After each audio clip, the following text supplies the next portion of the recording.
Presque à mi-parcours du championnat, et à la fin d'une trêve exceptionnelle qui a couronné d'une 6e étoile mondiale notre équipe de France masculine, retour sur le début de saison des Roses et Noirs.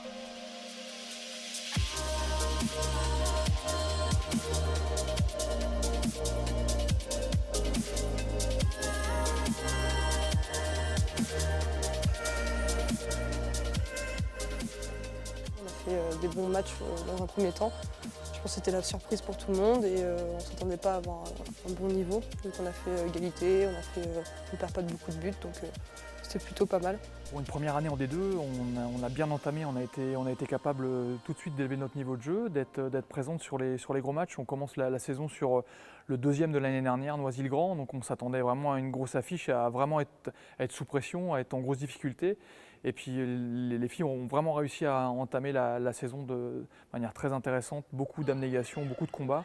On a réussi à tenir en échec Noisy sur le premier match, donc la saison était bien lancée. On a réussi à enchaîner des résultats plutôt bons en match nul, défaite contre le Havre d'un but, donc des résultats qui tenaient vraiment la route. Et puis deux derniers matchs un peu plus compliqués où on a senti qu'on était dans le rouge, on a été physiquement en difficulté. 2-3 filles un peu blessées, une absente, et on a tout de suite senti la différence.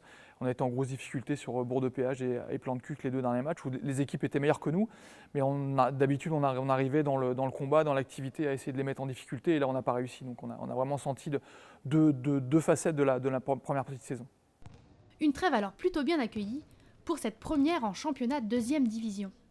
La trêve était la bienvenue, ouais. On a pu couper. Les deux derniers matchs, on a vraiment puisé dans les réserves. On a senti qu'on manquait d'un peu d'essence dans le moteur, donc il a fallu qu'on reprenne un travail physique un peu plus important. Ça a été l'objectif de la trêve. Travailler physiquement, travailler sur la dynamique de groupe, essayer de faire émerger un peu plus de leaders, être capable de prendre un peu plus de responsabilité sur le terrain. Et puis retravailler le projet de jeu d'attaque. Donc il y avait 3 axes de travail sur la trêve. On a réussi à peu près à tout faire. Donc, on a vu qu'il y avait quand même une évolution dans notre jeu. À la 10e place du championnat, l'équipe remplit actuellement son contrat de maintien en 2e division. Les filles vont devoir confirmer ce classement sur cette 2e partie de championnat. Un retour sur le parquet face à Saint-Amand, 7e du championnat à 2 points des Grégo-Rennaises. Une équipe qu'elles n'ont pas encore affrontée cette année. Saint-Amand, un gros adversaire, c'est une équipe qui est constituée d'individualités très fortes. Alors ils ont peut-être des problèmes de rotation dus à la qualité de leur effectif relativement court, mais l'équipe qui est là est vraiment super intéressante, hein, des joueuses de qualité confirmées à ce niveau-là. Donc il va falloir qu'on joue avec nos armes, hein. On va essayer de défendre très fort, essayer de monter la balle, essayer de les mettre en difficulté sur ce plan-là. Mais c'est sûr qu'il va falloir qu'on soit à 100%, même peut-être un peu plus, pour pouvoir les mettre en difficulté. Si on y arrive, peut-être qu'on va le faire. Si on n'y est pas, forcément on sera en difficulté contre une équipe comme ça. Un match et une reprise, très attendue aussi par les joueuses. Après 2 mois de trêve, on n'a qu'une envie, c'est reprendre le championnat. Et je pense qu'on va tout donner ce week-end. On a vraiment tous les crocs là. On a vraiment envie de reprendre et je pense qu'en plus à domicile contre Saint-Amand, où je pense que ça va être un beau match. Donc on a vraiment envie de retrouver le terrain, surtout avec notre public et nos supporters. Les supporters, oui, c'est le 8e joueur sur le terrain, c'est important pour nous. Il faut qu'ils soient là et plus ils sont, mieux c'est pour nous. Ça nous fait plaisir et je pense que ça leur fait plaisir aussi de venir. Et sans eux, ce serait différent de jouer dans une salle vide où il n'y a personne qui nous soutient. Et il y a des matchs où ça peut basculer grâce au public aussi et ils sont vraiment importants pour nous.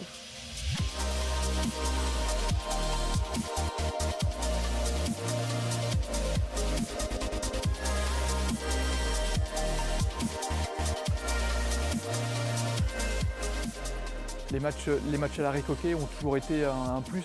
C'est un peu paradoxal parce qu'on n'a pas réussi à faire de résultats positifs. On n'a fait que des matchs nuls. On n'a pas réussi à gagner encore ici sur les matchs. Mais le calendrier nous a aussi amené les têtes de tableau sur les matchs à la maison. Donc on espère qu'on va pouvoir faire des victoires sur les matchs retour.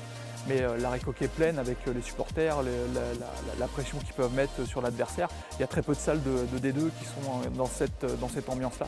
On est vraiment sur du haut niveau en termes d'encadrement public et salle. Donc ça c'est vraiment un plus, hein. Les filles le sentent, il y a un événement qui est créé autour du match qui est super intéressant, qui tend vers le haut niveau. Donc effectivement on est dans de bonnes dispositions. On remercie évidemment tout le monde de venir nous voir jouer et il faut que ça reste. Donc pour ça il faut qu'on arrive à gagner des matchs et être performants.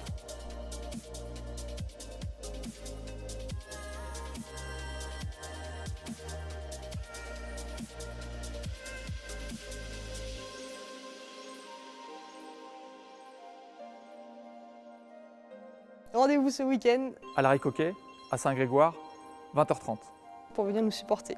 On a besoin de vous On a besoin de vous. On a besoin de vous, on vous attend. et on vous attend.